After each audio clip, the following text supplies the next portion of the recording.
Right, I think that looks like we've got everyone. Apologies for those that are taking down this morning stuff around us. So slightly different this year in that obviously we lost Simon last year, and with changes to the seed account, we've gone away from Jermaine, so I'll be giving you a little bit of a talk through the products available to you on farm now and what you might be seeing. But to start us off, I will pass over to Dr. Georgina Barrett, who will be running through some physiology of sugar beet.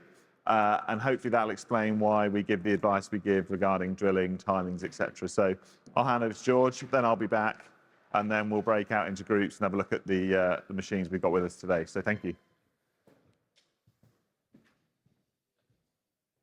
Good afternoon, everyone. I think Stephen's just given me the Dr. Georgina Barrett title, but don't fear, I'm not going to sit here and bore you with the ins and outs of science. I'm just going to do a little bit of an introduction of why we do what we do, just give you a bit of a background. Steve just covered that. So today, just going to cover a little bit of the physiology of sugar beet, just why we do what we do, just some of the basics, always good to go back over it again. Touch on germination and bolting, think about timing of drilling, thinking about establishment and seed rates. You'll all be very well versed in that, but we'll just touch on it and cover it again. Thinking a little bit about seed chemistry, what's on our seed, why do we need to know that, why do we need to consider it. Thinking about varietal considerations, so if you've got some different varieties on farm, just thinking about how we might manage that. And finally, if you're using any fertiliser placement, just some tips in that area as well and tricks there. So Simon has always had a really good slide that he started his presentation with, talking about 70% of your yield is determined the minute the drill leaves the field. Everything you do in sugar beet, and Stephen always says it, where you put that seed is where the plant will be. It's where the drill goes, it's where the harvester will follow straight back over. It's that precision, it's that attention to detail. It's really important and sets the path of how the crop is going to perform, and hopefully that it's going to yield well. So always sort of think about the right variety. So that would be obviously a decision that you've already made. Thinking about the right number of seeds, putting the right place and also in the right soil conditions. So obviously there's been a lot of change in technology. There's all sorts of options out there now. You guys will be familiar with the bit of kit you use. And we always say, right, the kit's great, it's really advanced now, but is it making life easier? Not necessarily. It's that attention to detail is key. Just because the drill says it does this, or you have a certain setup or protocol that you use, always worth just revisiting, making sure that you're actually achieving what you want to achieve, which Stephen will go into a bit more detail later on. So just a background to why we do what we do and what we're thinking about when we're establishing a sugar beet crop. Some of you would have seen me talk about this earlier, but sugar beet's a nice, simple crop. That's why I became a sugar beet scientist. In an ideal situation, light interception equals yield. So the more light that the crop captures, the more that it grows, and the more sugar that you have within that. So it's a really nice, simple relationship.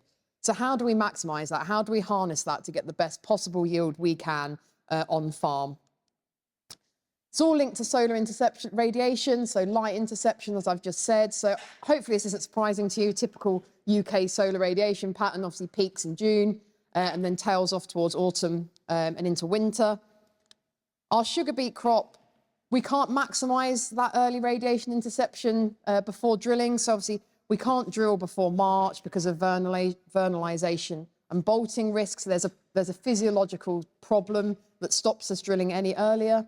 So the key is when we get in and when we get the crop sown, to get it away as quickly as possible, to maximise that light interception, to make sure that we're driving yield and we're performing well.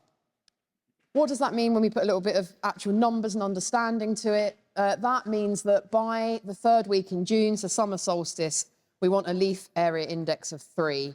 So a leaf area index is the amount of leaf per metre squared of ground. So if you have a leaf area index of 3, you have 3 metres squared of leaf over 1 metre squared of ground. At that point in time, 95% of our radiation is being intercepted. We're putting on correct amount of yield. We're growing really well. We've got a good, healthy canopy. We'll be maximising our yield. We'll be making the most of the varieties that we have on farm. So everything we're doing when it comes to taking a step back to drilling is trying to get to this point as efficiently and quickly as possible. That's all well and good, and I'm sort of talking an idealistic environment. We do this, it's simple. We all know it's not in practice. There's a lot of different things that affect your canopy development. So speed of germination and emergence is a big one. Some things we can't control, so temperature, obviously we can't control temperature, but think about our seed bed quality, good seed to soil contact, that seed chitting, emerging, growing quickly. It's really important. And also moisture, which again, Stephen will touch into, but addressing our drill depth if we need to drill into moisture is really important. Think about the rate of canopy expansion. Again, thinking about nutrition and plant health, something we have control over. Temperature, not so much. Plant population's a big one. One of the key ones. We can have a massive effect on that. Obviously, what you put in your drill, the rate you drill at will be a key driver of your final plant population. We'll talk about that a bit more in a second. And finally, it's your canopy duration. So how long that canopy is there, intercepting the light is really important. And we can control this to some extent. So obviously drought we can't control, but thinking about pests and disease control, optimizing our agronomy to make sure that canopy stays green, stays big, keeps intercepting light, keeps producing sugar. I did touch on it earlier, but just thinking about beet is unlike a lot of your cereal crops, for example. They can tiller to a point, they can compensate, they can make up for patchy drilling. Beet obviously can't. Where you put that seed is where you end up with a plant. And they can't compensate for a gap bigger than 2 to 3 missing plants or 45 centimetres. And then you guys will know, even at that point, you're getting big differences then in root size. So when it comes to harvesting, you can have harvest losses and challenges there as well. So getting good, even establishment really is important. Drill date and yield. So it's a simple sort of thing to state. It's very easy for me to state that when we drill after the 10th of April, you can have yield losses of up to 4 adjusted tonnes per hectare a week. So a big yield loss, certainly something we want to be avoiding because we're missing capturing that light and driving yield. But there's a big but. Going early isn't always best. You need to consider those conditions. We always have this discussion. There's always that trade-off, isn't there? And you guys know this. Don't go too early if the seedbed isn't quite right, because you're going to end up in the same place as if you had waited a little bit longer and actually got that nice even establishment. And although, yes, we want to get to that leaf area index of 3 by June, beet will catch up to some extent. If we then have a good summer, lots of light, good radiation interception, the crop will still do well, and it will certainly do better than going too early and getting really poor plant population. So that brings on to germination and bolting, thinking about timings. So obviously germination is driven by that water uptake and oxygen being available for the plant. Sugar beet has what we call a base temperature of 3 degrees, which basically means below 3 degrees it's not doing anything. And then it's very slow to actually grow if we're then below 5. So 3 to 5 degrees, very slow for the plant to develop. You'll have all seen this, roots develop first. So when we sort of have drilled and you dig through, you'll see the roots coming out of the seed first. And then emergence is when that first leaf breaks the soil surface. Sometimes we get a bit of confusion between emergence and establishment. So just wanted to touch that one. So emergence, when the leaves are up. Establishment is when the plant's got to 6 leaves and we think it's going to be there, or hopefully it should be there till harvest. Moisture at drilling, this is a really good takeaway. So it's kind of obvious, but it's worth considering. Seed will remain viable in dry conditions for a long time. Obviously, if it's not wet, it won't start that germination process. It will sit there. Frustrating, but not necessarily detrimental, because when the moisture does come, hopefully the plants will come through. The more challenging situation is drilling into that wet, moist soil, which then dries out and the plants die off. So we'd rather have seeds, not ideally, but sitting in a dry soil, rather than drilling perhaps not to the right depth, or when you know there might be a dry spell coming up. Not an ideal condition, because you'll get split emergence and potentially also death of some of the plants as well. So just something to consider when we're looking at more challenging conditions at drilling, depending on the weather. Temperatures I've just touched on. So really, because we're so slow between that 3 and 5 degree temperature, you really want to be drilling when temperature is consistently above 5 degrees for a few days. And you want to be testing that temperature at 5 to 10 centimetres, which is a bit deeper than you'll obviously conventionally be drilling, but it gives you an idea of what the seed will be experiencing when it's drilled. How can we look at that? For those of you that were here earlier, the Crop Watch network that BBRO will be setting up will have soil moisture and temperature sensors that you'll have that data freely available online. For those that don't know, it's basically going to be weather stations that we have located around the beet growing area. So you'll be able to see local soil temperatures, so a good idea of tracking when it might be a good time for you to go and measure your own soils. And also Germain's have a set of measurements in each factory area as well. So if you search Germain's soil temperature on Google, you can see these, and again, gives you a good idea of whether you've been sitting at that temperature for long enough or whether it's time to get moving. Another thing to consider and think about is bolting. So sugar beet is a biennial crop, as we all know, so it wants to flower in its second year, but if it gets too cold and it's vernalized, it will bolt, it will flower, and you will lose yield. Secondary to that as well, obviously you'll get seed production, return of seed, and you'll get future weed beet problems looking down the line. So trying to avoid bolting is key. It can drive yield losses of up to 11%, so it is a real problem because as it flowers, the storage route is lost and all that energy goes into the flowering stem. Factors that affect this are obviously quite obvious. If it's too cold, wet, seems very clear. But something that does catch people out sometimes is certain parts of fields. If you've got a part of the field that's particularly shadowed by trees, it's particularly cold and wet, you might have more of a bolting risk in that part of the field than the rest of the field. So it's just something to consider. And you guys will have enough experience to sort of know where your risk factors will sit when it comes to bolting. This is an example of some weed beet. So this is field on the right. They haven't managed their crop very well. They've had bolting in the previous year, which has then returned seeds to the soil. And you can see from that that we have a weed beet problem. So can be really serious and can be quite hard to control once you do have the problem present. That's all well and good. You're sat there thinking this is a very interesting school lesson, but what does this actually mean for me on farm when I'm sat on my tractor or I'm in the shed? Follow the red X code. So any variety that's not suitable for drilling before mid-March will have a red X next to it on the recommended list.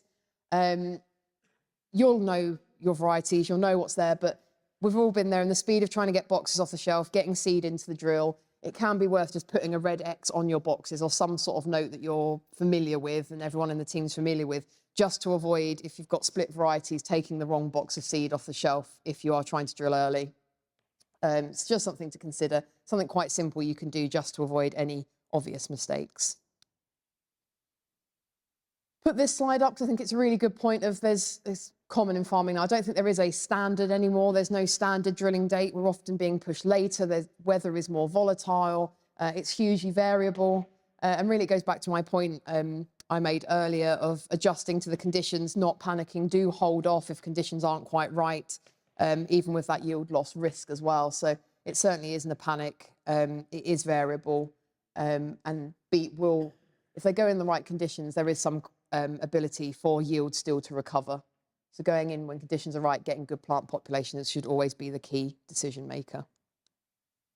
Establishment and seed rates. Not teaching you guys to suck eggs, you will mostly know this, but I will just revisit it. So the magic number, as we all know, is 100,000 plants a hectare. And as I mentioned earlier, that's when they're at the 6-leaf stage. So there's extensive research on this. We are confident that is the number. It hasn't changed. There's different varieties now, there's different technologies, there's all sorts of things coming through. The 100,000 plants still stands. That is our optimal.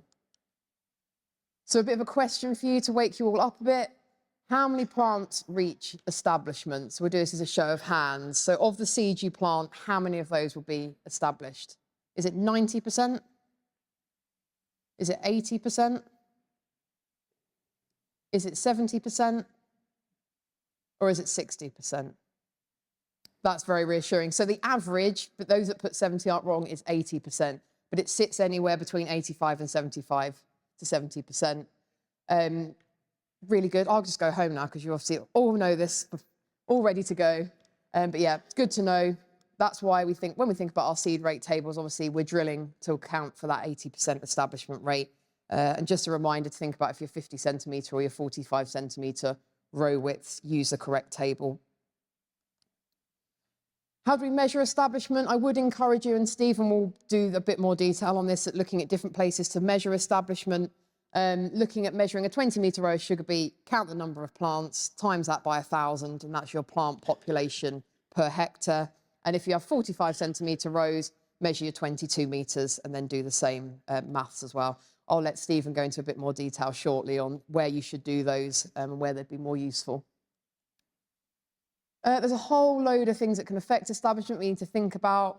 Some of them very much in our control and others aren't. The ones that relate very much to today in drill trainings, looking at drilling depth, looking at compaction and making sure that we're going into a good seed bed, thinking about also pests and diseases and things that might be present as well. So some of which we have control over, some of which we don't, but always good to bear in mind, and also potentially work out what challenges you might have coming up and address those accordingly. Often get a question on stored seed. What should I do with my stored seed? Do I know if it's viable? Question number one, it's a very basic one. Was your seed stored well? We all want to kid ourselves and save some money on some units from last year, but if they weren't left in quite the right conditions, in the dark, relatively cool, lower humidity or standard humidity, they probably won't be. You can do a germination test, so you can pay to do germination tests, or you can do it with filter paper, so sort of coffee filter paper at home. If you wet that, put a set number of seeds on, see how many grow, you have your percentage viability in a germination test. So you don't need to make that complicated, it can easily be done. And just a note, obviously we don't have cruiser this year, so if you have any cruiser seed on farm, it needs to be disposed of by licensed company as per legislation. Just a note on seed chemistry. Sugar beet seed, as we know, is an incredibly complex and technical seed that we deal with. It has a lot going on. Has two main types of seed treatments. We have one seed treatment looking at seedling diseases, so it's tachygarin, so that combats the major seedling diseases that we'll see in the UK. Really, this is just a reminder that there is chemistry on those seeds. And then secondly, we've also got Force, which is our control for soil-borne pests. So as you can see, we don't have any wireworm control, and obviously there won't be any control for aphids, but our standard soil pest complex of springtail symphylids, millipedes, and pygmy beetles are all well controlled with Force. So there's a lot going on that seed and the seed technology to make sure that we do get that good establishment and our crop performs well. Just a quick note on varietal considerations too. Obviously, your agronomist will have talked to you about varieties. You'll probably know what varieties you've got. Hopefully, they'll be turning up on farm in the next few weeks. So what do we want to think about? If you've got multiple varieties on farm, you've heard us all say this before, just know where they are. Hopefully, it won't really matter. They'll all do well. It's a good position to be in, but it's just if you do have any issues, it's a lot easier for us to help you, for the breeders to help you, for everyone to support you if we know exactly what variety was where. So just a note on that. We've got the yellow flappers that we gave out before. Anything really, a stake or any note really, just to know where things have gone. Just consider those special traits as well. Just make sure that you are putting the right seed in. Obviously, BCN is a key one there. Make sure your BCN tolerant varieties are being used in the presence of BCN. Ideally, don't mix. Things happen, accidents happen, but don't mix seeds. If you do, make sure you work to the slowest variety. We have had cases before where we've had mixed seed, and obviously we have different development stages, and people have used herbicides following the more advanced growth stage and then killed off the beet that is smaller. So just making sure we're working to the slowest variety if we do mix seed. And finally, and Stephen will talk in detail about conviso varieties, just be aware of where your conviso varieties are and how you're managing them, because obviously that has a big implication on weed beet control. But again, Stephen will talk about that in more detail. Placement fertiliser. We don't have real detailed guidance on placement fertiliser. It's working for a lot of people. General principles is a 5 cent. So if you've got a seed here, 5 cent by 5 centimetre placement, or 2 inches by 2 inches. Trying to stay at least a slightly further away rather than too close, just because of the risk of scorch. Tend to be putting 40 to 60 kilos of N down at drilling. So same as if you'd split if you were broadcasting. We have got some evidence also that you can reduce rates based on that. So about 20 kilos off if you're putting your 120 on. And then the biggest benefit tends to be in your dry years. And then those of you that might have a tempo or a maize drill setup might be using DAP, which does have some benefits as well. It looks like placing phosphate does give sugar beet a bit of a boost. So just one to clock and be aware of. So that's everything from me. So just some take homes, covered a lot there, gone to some basics, but I've said it enough times, drilling later in better conditions is better than going too early. Ensure your boxes that aren't suitable for early drilling are marked with a red X. Target your 100,000 plants per hectare established, and know and record where your different varieties are drilled. as well. So that's everything from me. I will pass over to Stephen, who will go into a bit more detail.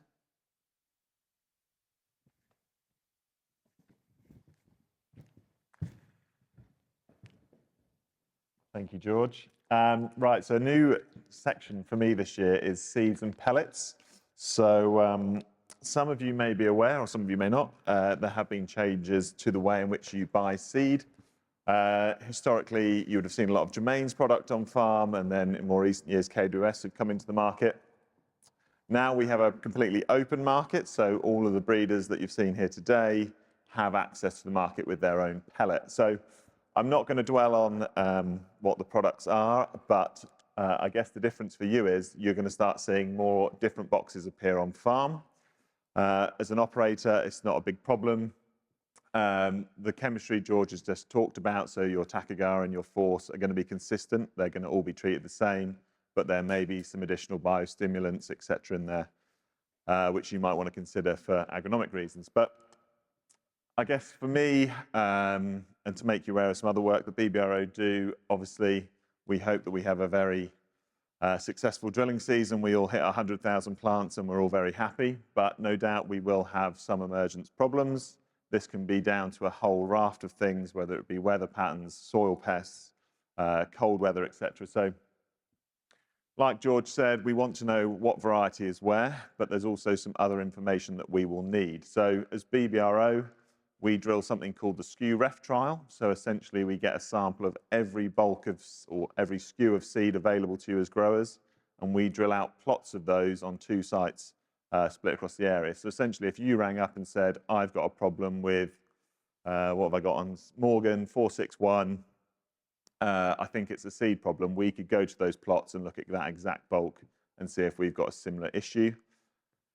The key to that is that you know which bulk you've got, and it's not just that 461 number. So we used to talk everyone through what the numbers and the codes were on these boxes, but now we've got so many in the market, my advice to you, as I'm sure you all have a smartphone, is just to take a photo. My advice is if you're filling up in the field, turn on your geotagging. So then you've got a photo of the label, you know when it was drilled, and also where it was drilled. So suddenly you've automated that whole thing. And if you have got a problem, all you've got to do is flick through your photos and you can share it with us, and then we can backtrack and see if we've had any similar problems and support you and the breeder or the pelleter in that process of figuring out what's gone wrong. George told you what the chemistry did, or does for you. One of my roles is health and safety, so I thought it was only appropriate I gave you a little bit of a reminder. Yes, all the chemistry is film coated within the pellet, but these are still insecticides and fungicides. They are the same chemistry as you would put in a crop sprayer, so we need to treat them with respect. So obviously, main thing when you're handling those units is gloves.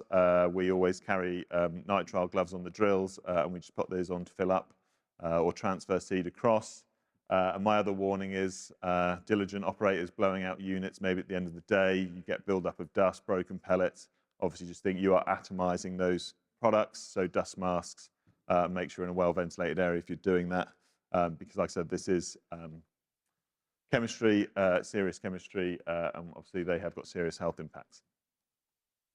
So onto a topic I'm more familiar with, and I guess explain why I'm the one doing the talk. Whilst I now manage trials, 7 years ago I used to develop and design drill equipment and cultivation equipment. So I'm reaching back to those experiences. So tillage.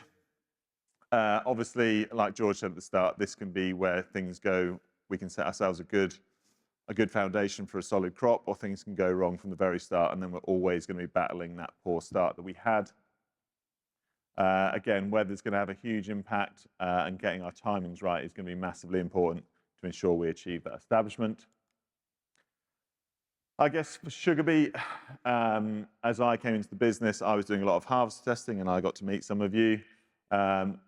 And the only time that a harvester operator didn't moan about the drilling was probably when he did it, or she, I should add. So I would advise any of you, if you are new to drilling sugar beet, go and sit with your harvester operator for half a day, see how they like things, see how they want their headlands laid out, see if they've got any good tips for you. I'm sure it'll be time well spent if you can. Yes, we only have narrow lifting units. We're only 3 meters typically. We're not 12-meter combine headers that we need to have flex in, but equally that level, stable platform for the harvester to work is very important. The best way to reduce losses in a harvester is to put a consistent crop in front of it on a level seed bed, and it will get you maximum recovery, maximum percent into the factory, hopefully maximum profit for you as a grower. So yeah, we really want to be targeting this the whole way through the process. So that starts with primary cultivations. I am no ploughing expert, but again, it's making sure we are setting ourselves up for the best operation coming next. If we just use a conventional plough and we're getting a coarse seed bed, perhaps we can look to introduce a press, a cracker, and I'm getting more and more questions about some of the shallow ploughing technology that's out there, and perhaps that could be an option for you as well.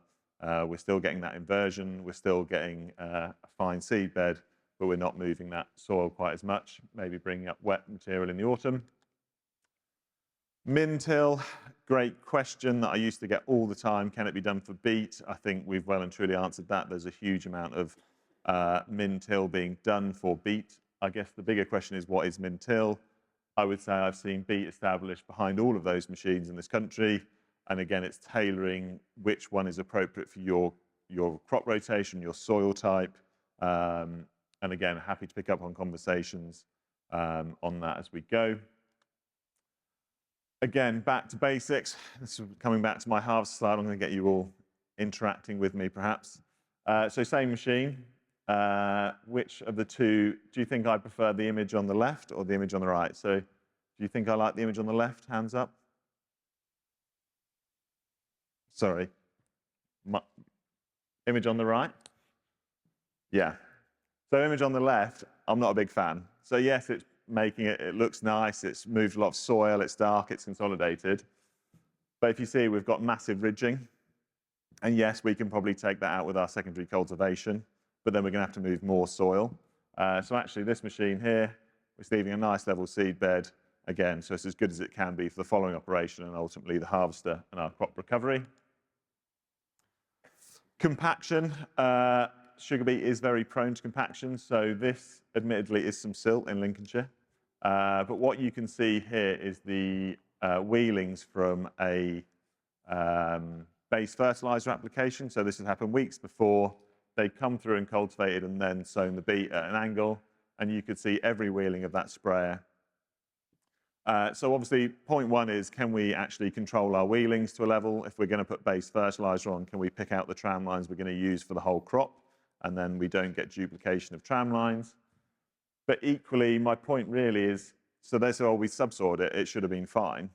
But actually, wet spring conditions like we have today, is subsoiling going to remove that compaction? We're all familiar with images like this, showing nice shatter, soil breaking up, compaction removed. But actually, when soils are wet, that isn't necessarily the case. If we try and go too deep, try and move too much, we can actually just compress the soil further, so we actually get upward compaction. It might be lifting at the top, but actually what we're really doing is just compressing it from the bottom up. So we just need to be careful that we are doing it. So Philip, fairly well renowned for talking on soil compaction. We've probably all seen a soil pit as cereals and what we're looking for. But to me, the more important one is actually after the machine. So I've gone in, I acknowledge I've got a problem. I've gone in with a subsoiler, I've guessed it, I'm going to move it 8, 12 inches. But has anyone ever actually gone behind the machine with a spade and gone, yes, I've removed that problem, or have I actually just made it worse and spent a lot of money doing it? So sugar beet, spring crop, often we can get on early, but just be careful that that seed bed has dried out enough to relieve that compaction.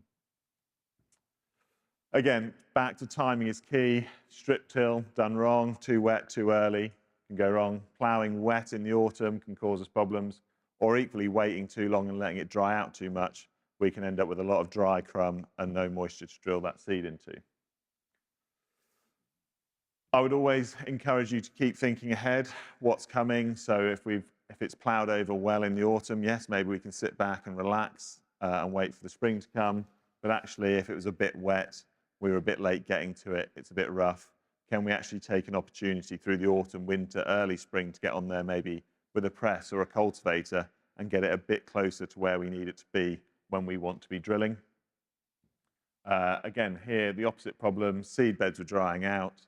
we're waiting for a contractor and a drill to arrive, can we actually roll it ahead of them and try and conserve as much moisture as possible?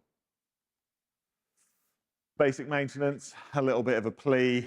It's mid-February. I'm sure some of you may still be harvesting, but hopefully you've got a bit of free time. I would encourage you to go through your cultivators, make sure they are ready to go. My biggest pet hates on farm is roller scrapers and clod boards on the side of machines. It's the cheapest bit of wearing metal on there, but often the one that gets neglected the most. We're going to be creating ridging. We're going to be disrupting our surface finish and making it less consistent for that drill. So check those over, adjust them up, or replace them if you need to. Secondary cultivations. So we're now moving into the spring. We're going to be drilling. Again, we want to be conserving seedbed moisture. And for the first 3 years I did this presentation, the springs were getting drier and drier, and everyone was starting to gear up to the point where I changed the presentation, and then we've had 2 wet springs on the trot. So take this advice with a pinch of salt, but always be prepared for a dry spring. So essentially, we want to be moving as little soil as possible to conserve that moisture. We want to leave it level, like we said, for the harvester, and we want to be getting the aggregate size we want for good seed-to-soil contact. Combination harrows have traditionally been very popular on farm, and again, always the question, which one is best? I would say it is very tailored to your situation, what you're trying to do. But my question to you is, how many passes of the machine you have do you need? If you're always needing 2 or 3 passes, is there an opportunity to get down to 1 pass? Whilst 2 passes in a year with plenty of moisture might not seem the end of the world, it's going to be additional wheelings, and potentially it's going to be additional time lost that you could be drilling. So if we can get it down to 1, then we're going to be optimizing our performance in wheelings and actually getting that ground covered. Short discs. George was doing a lengthy presentation on cover crops to you this morning, and I'm sure more and more is seeing it on farm. And this is where a slight change in equipment might be required. So we're moving over to cover crop. We're introducing residue. Our traditional combination harrow probably isn't set up for that, because essentially what it is a big rake. So we can end up lumping that material together and creating problems for the drill. We might already have a short disc on farm because we're chitting blackgrass in the autumn. And yes, they can be a very good tool as a finishing tool in the spring ahead of your sugar beet. Couple of watch outs. Just because it's a disc, it doesn't mean it can run in the wet. Yes, the soil will flow through the machine, but are you actually doing a good job?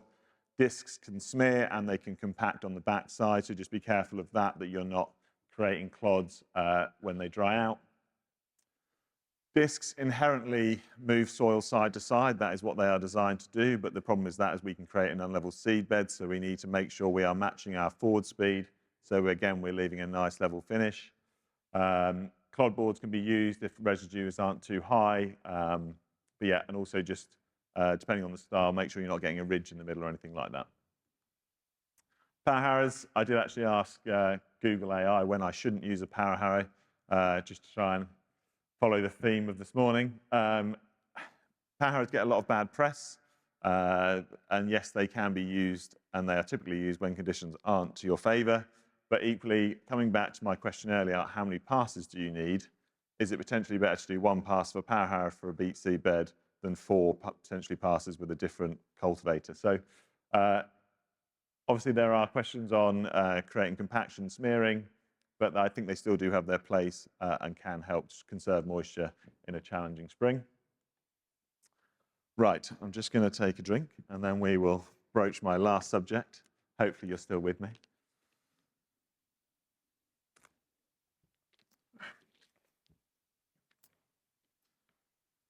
Right, okay.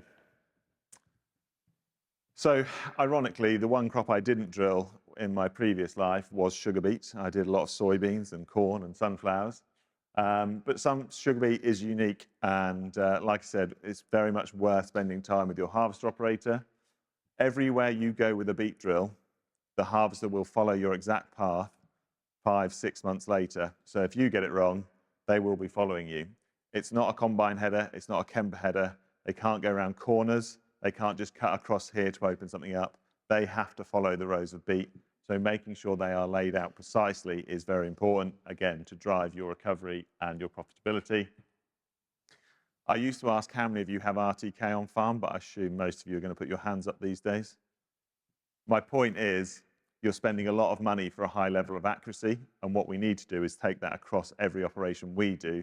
So that 2.5 centimetre accuracy, if we're spending all that money, why aren't we working to that level of accuracy ourselves? So what do we want to achieve? I'm going to keep banging on about the level finish. We want consistent seed depth. We want consistent placement. And by that, I mean space between seed. I want good seed soil contact, and ideally, that's in some moisture to get that going. Drill selection, always the question, which one? And luckily, you have 4 of them here today. I think they all have their place, and it will be driven by your soil type, your crop rotation, whether you've got residue in the system, whether you want to place fertilizer, wet or dry. So I will encourage you at the end, make the most of this time, you have them with you. If they're trying to sell you one, you can ask service questions. What do I need to do? How does it work? What's the benefit? But equally, I'm happy to pick up a conversation if you're thinking about changing drills as well. Drill testing. So back in the days of belt testing or belt seeders and the early cell wheel machines, we would very much have encouraged you to take the unit off, take them to your local dealer, and they would put them on a sticky belt and make sure they were still performing for you. That's less of an option for you now with some of the electric drive drills and the air drills. Some of the dealers do still offer it if you are interested, but I would very much encourage you to talk to them about service packages. They should have dimensional measurements for you. You can get a micrometer, make sure discs are to the right dimension, make sure they're not too worn. And again, we're just hoping to optimize that seed placement. I will talk to you, present some data from some drill testing we did. So when I joined the beet industry, I would go out in the spring and we designed an on-farm drill test to try and benchmark how drills were performing. So I do some seed counts. We'll touch on that. We would look at skips, doubles. We'd look at soil moisture, seedbed levelness, and seed depth consistency, which were quite a challenge to measure. I never thought this data would be useful, and it's very basic. And it comes back to George's point about putting on the right seed rate. So we know we've got that 80%. So everyone's doing their calculations. So your agronomist or your farm manager is going to probably say 1.1, 1.2 units per hectare. And all I was doing was counting 4 lots of 10 seeds and working out on the placement, on the spacing between them, how many seeds you were putting down. And then I was asking the farmer, what did you ask for? And I thought we'd have a pretty straight line of, I asked 1.2, I got 1.19, 1.21. But actually, when I went back and looked at the data, it was all over the place. And the bigger driver wasn't that the drill was wrong, it was that they weren't talking to each other. So a contractor turned up late at night, the farmer gave him 20 boxes of seed, off you go, and no one mentioned the seed rate. They just carried on from the previous farm, and actually they'd come off potentially some black fen and moved on to some brash, or they'd gone from brash to clay.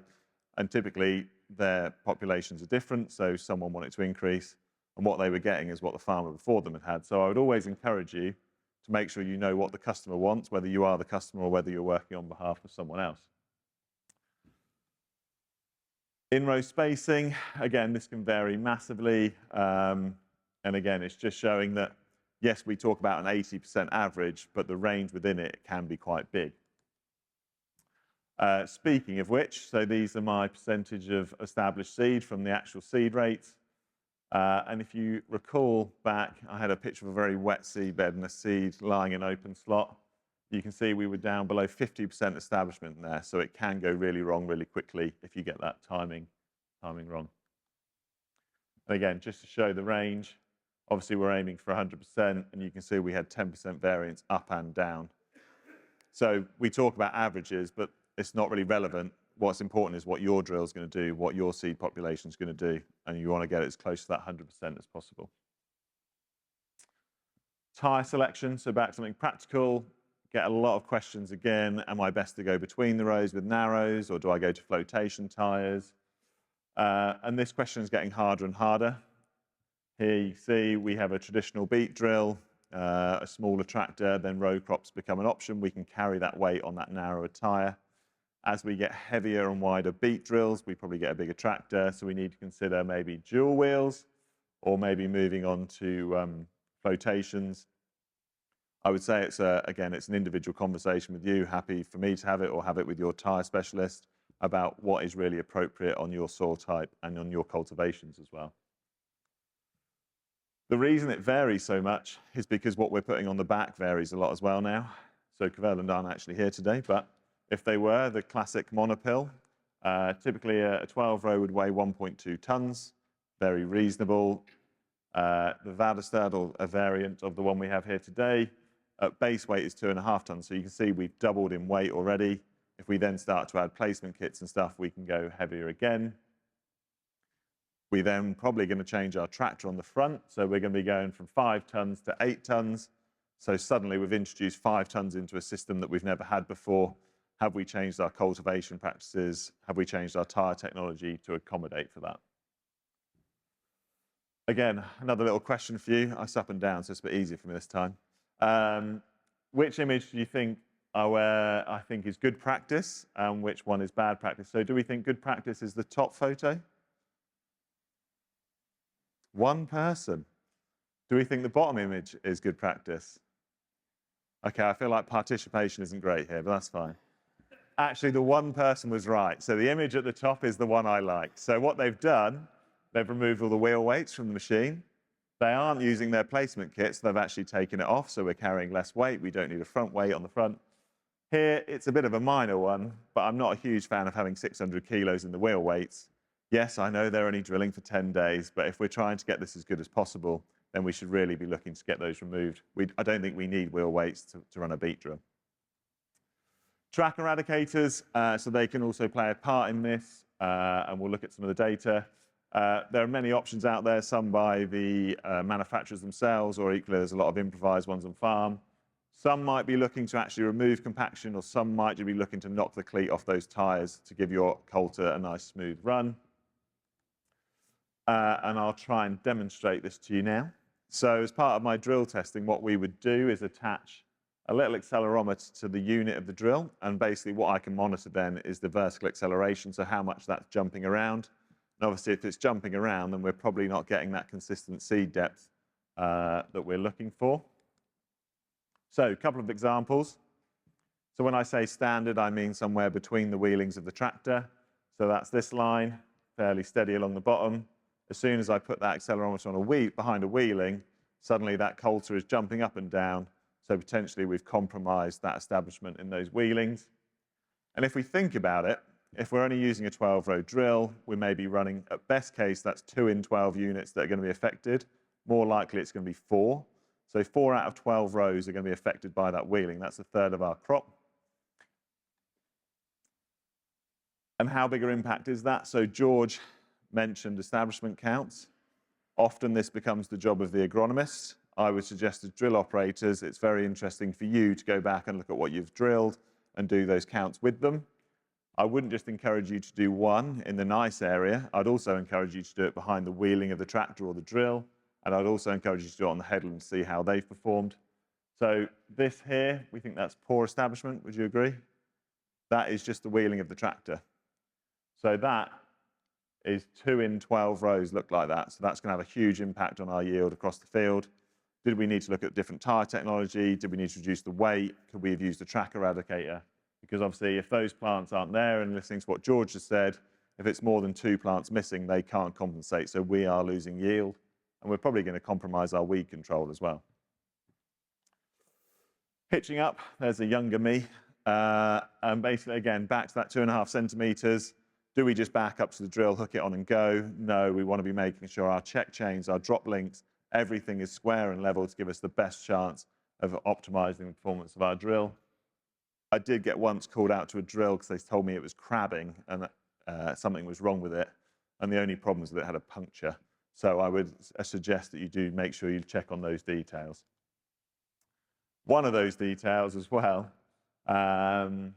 with more machines being switched between rows, maybe they're going from 50 to 75 to drill maize, or maybe you've just bought a drill into the farm and you're switching it from 45s to 50s.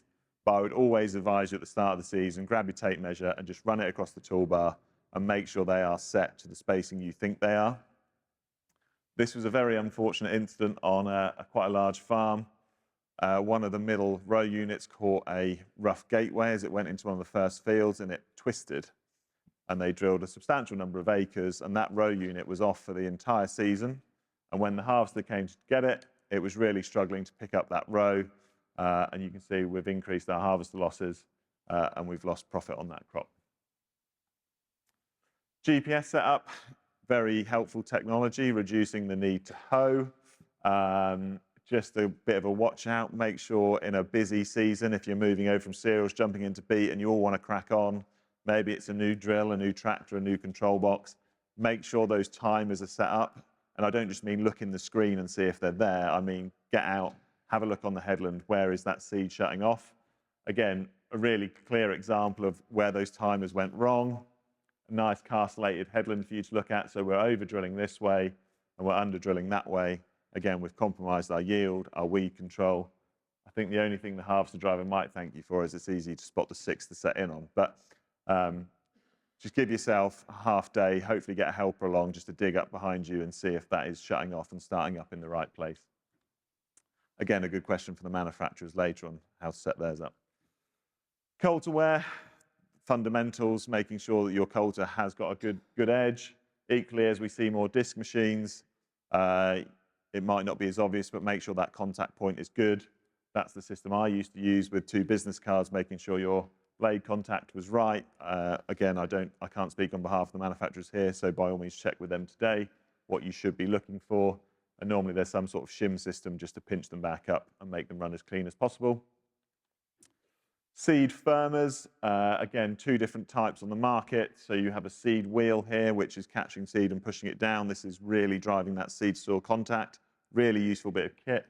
Or we can have a finger doing the same thing. My only watch out, especially after the last 2 years, is in wet conditions. These can cause a problem. If they've got soil building up on them, potentially you're going to pull seed out of the trench, or you're going to actually compact it in there too deep, or equally with a finger potentially, you might smear that trench open. You might actually create a nice pathway for slugs to work up and eat those seeds off as they're growing. So do just keep an eye on those in wet conditions. Seed depth, again, fairly well known, so 2.5 to 3 centimeters, which actually isn't very much, and that's why getting that aggregate size and that levelness is so important. In drier conditions, and if you're chasing that moisture, we would advise to go deeper. Beyond 5 centimeters, I start to get very nervous because if you have a heavy rainfall or you get some compaction, actually that seed can struggle to break through all that soil. Again, for me, I would be looking at the weather forecast. If I've got a long dry period ahead, I'll be more confident to go deeper and put it into that moisture. If I've got rain in the forecast, then obviously I might as well go a bit shallower, get that access to moisture and get it out of the ground as quickly as possible. Following up on depth, we are seeing more and more drills on the market with down pressure. So essentially, if you've got a mulch kit or you're moving over to the sort of pneumatic maze type machine, you will have some form of down pressure. So essentially what we're doing is transferring weight off the frame onto the unit to force it into the ground. Always set your depth first and use your pressure to achieve it. That's what we're doing. So yeah, set my depth, and if it's riding out the ground, apply more until we get a nice consistent depth. And equally, we'll talk about using it for higher speed planting as well. One problem with applying pressure is actually we can create compaction. So we've spent months planning. We've got our primary cultivation right, we've got our secondary cultivation right, we've got a lovely friable seed bed. We then come in with the drill and we have the pressure all the way up because, oh, it's easy, it's definitely going to push it in the ground then.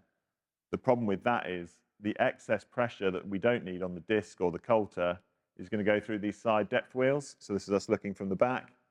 And what happens is that is going to compress the very area that we don't want to compact. So that's the area where the seed is going to grow from very small cotyledon. We want to make sure that's as friable as possible. So too much pressure is a problem for us. And equally, I think a lot of the manufacturers today have now got active systems here that they can talk to you about and that they'll self-regulate so you don't do this. Variable soil types where you might be looking to use more down pressure. So again, the green is the light soil, so fairly low. We take the same drill, move into a heavier field, and suddenly we start seeing those peaks go up. that might be the point where you think, I'll apply more down pressure and that will start to smooth that out for you. Forward speed, same thing, 6 kilometers an hour, still fairly lively, but when we move up to 8, suddenly those peaks get bigger again, and again, maybe more down pressure would help, or potentially you could slow down if you wished, but down pressure could be useful there as well, just to hold that nice and steady. Down pressure will only do so much for you. We're probably all familiar with clod pushers. If you've got stones or large clods, down pressure isn't going to sort that out. Hopefully you can maybe move them between a row and again improve your seed depth consistency. Again, high residue, if any of you are really moving into the cover crop high residue situations, we don't just want to apply loads of down pressure and start hairpinning residue into that seed trench. What we want to do is use our row cleaner to push it between the rows, so we're planting seed into soil, not into residue, where it's probably not going to grow. Press wheels, again, always a favourite question. Happy to have a conversation. We want to make sure we're leaving it firm and level and potentially try and avoid capping if that technology can help you there. So again, I would advise you to speak to the manufacturers and learn from your own experience, really. It's a bit of a fine art. Again, you've probably got multiple soil types in your round, so you're going to be picking a compromise for what's going to do the best job for you. Tram lining, fairly old technology now, I think, and most of you are probably using this on farm. There is obviously a saving in seed. There's a level of accuracy for your tram lines, etc. Something we would recommend and very useful. What I would say to you as a contractor is know what systems you need to drill. If you're 45s, 50s, if you're 30, 27, 24, 36, 40-meter tram lines, it's probably best to have a ring round before the season and know what your customer's going to ask you for. I remember when I was drill testing, I couldn't believe this 18-row drill had to have 18 pre-emergence markers to accommodate all of his customers and deliver the pattern. So I think as an operator, I'd want to know what pattern I needed to do where, so I'm not sat on the headland for an hour just scratching my head thinking, what pattern do I need before I start?